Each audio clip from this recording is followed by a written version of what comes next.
What's up, ladies and gentlemen? I'm Dr. P, and today we're talking more about the confirmed flood to happen in Chapter 2, Season 3, the event, theories, and just so much more leading up to the actual event, which is in just over 4 days, and I am so unbelievably excited, just so hyped for everything, and I hope you guys are too. Quick reminder, I heard if you use code Pineapplez YT in the Fortnite item shop, you get free cookies delivered to your doorstep within 3 business days. And before you ask, no, they're not oatmeal, they're chocolate chip.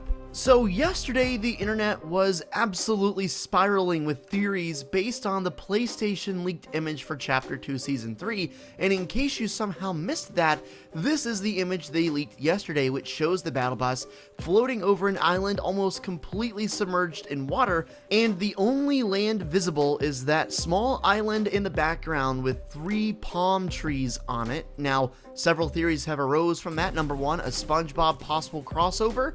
I'd say that is not as likely as the second option, which is it is simply a reference to the Jonesy animated short film that Epic made entitled Flare Gun. While the meaning of that island may still be up for debate and only time will tell, what is actually confirmed is the flood, which you can clearly see in the image. Now, as for specific details about this flood, we may have a little bit of a lead on that. So you guys may know a YouTuber by the name of Tabor Hill. He actually had a lot of information leaked early by a source that actually turned out to be pretty reliable. He leaked Party Royale, the flood, and so much more before all of this was even on the table. So whatever source he has must actually be pretty reliable. So I'm going to show you some bits of some articles here, and these articles are courtesy of FortniteIntel.com. Anyway, this one in regards to the flood says, to those who were worried about the entire map being covered in water, Tabor Hill said, Epic knows what they're doing. You're not going to be completely on water, don't worry. He also added another piece of information that he withheld in his original video. The water level will go down as the season progresses and will eventually return to normal. That reminds me a lot of what we experienced in the past with the snow in the game a couple times, where the snow covered the entire map and then gradually it started to melt. That's pretty much what I'm getting here with what I'm seeing about the flood. This also makes a lot of sense because that's kind of naturally what happens when an area floods. The water either evaporates to a certain extent or the water just kind of gets absorbed into the ground. So seeing the water level over the course of the season kind of go down back to normal doesn't surprise me and actually makes for a lot of interesting gameplay, because I guess week by week the map will get a little different. Now, in Tabor Hill's video, he also added another piece of intriguing information. It says to add a bit of intrigue to the end of his video, Tabor Hill told his viewers that 1 or 2 new locations may reveal themselves. Now, he said this in reference to the water level going down over the course of the season. So it seems like when the season starts, a good bit of the map, we don't know exactly how much, will be completely submerged in water. And as time goes on, it will go down and more places will be revealed that you can actually access. New locations, maybe old locations, maybe brand new ones, who really knows. One thing is for sure though, and that is it's going to be very interesting to witness how things unfold over the course of the new season as the water level continues to go down. And again, just because Tabor Hill said this, I can't tell you it's confirmed. I can only tell you it is a lot better than just saying random theories, because Tabor Hill, like I said, has a track record of getting things right based on his reputable source. So things could go completely different, but there is at least some reason to believe this a little bit more than just random theories. So going back to the map being flooded, nobody knows to what extent the map will be flooded, but based on the image from PlayStation, it seems like it will be a pretty significant amount. Now, there have been worries from players wondering, if the entire map is underwater or if a majority of the map is underwater, how will that affect gameplay? Because as you know, right now in the game, you are able to swim in water.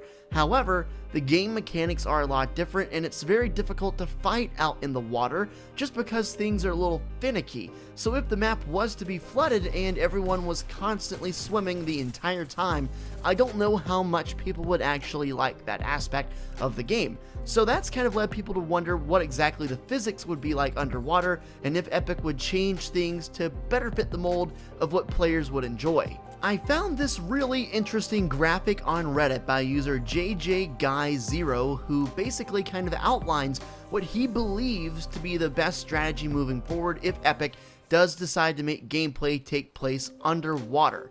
So basically he says the flood would be purely cosmetic. It doesn't act like water does in the game right now. It makes the map look cool and the gameplay look sick, but outside of that, you basically just sink right to the bottom, kind of like in SpongeBob. You know how all the characters in SpongeBob are underwater, but when they jump, when they walk, it's not like they're floating, it's like they're on normal ground. Of course, in the graphic, you can also see a representation of the island that was in the leaked image. It says above water islands. These are like the Kevin Island. You can land up there if you want action, and there is a whirlpool to go up and down. Something about that concept really resonates and hits home with me. I think that would be a really cool hotspot above water to kind of mix things up. So in the graphic also it says there is a shark vehicle, which is a mix of a helicopter and a quad crasher. An air vehicle that has a large boost that can't damage structures but can damage a player a lot. And of course, underwater water has SpongeBob logic. You know what I mean, when SpongeBob drinks a glass of water, it doesn't make any sense for the water level in the glass to go down because, well, they're underwater, but then again, you have to throw all logic out the window because number one, that's a kid's cartoon, and number two, Fortnite would have to follow the same logic if they were to do this and make this an enjoyable underwater experience rather than just floating around and having a completely different style of gameplay. I could see a lot of players getting really thrown off by that and maybe quitting. Just to kind of emphasize and reiterate the points I just made, this is from Fortnite Intel as well, that says a Fortnite map that's entirely underwater and forces players to swim all of the time would likely be a disaster.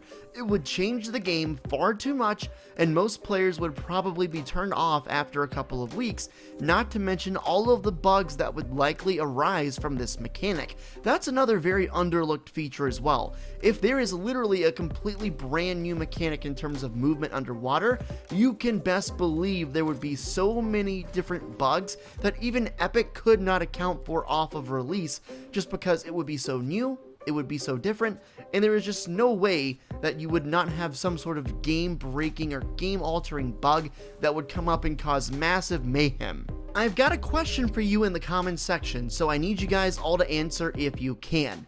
If you had the choice, if it were up to you in terms of the underwater mechanics, what would you prefer? Would you prefer a SpongeBob-like physics system where you're underwater, but it's not like you're actually underwater in terms of floating and jumping around?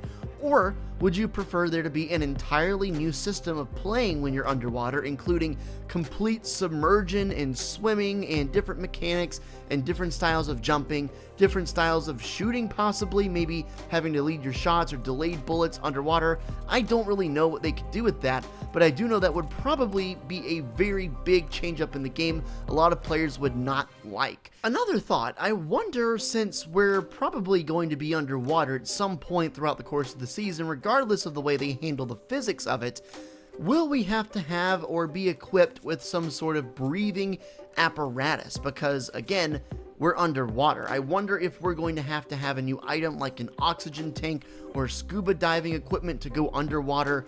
That's another interesting point. Maybe if you're a skin like fish stick or an aquatic being, then you wouldn't have to do that. Maybe that would be an interesting way to go about it, but they couldn't do that on second point. On second thought, they could not do that. That would be pay to win completely if you could buy a skin that would not let you have to have a breathing apparatus.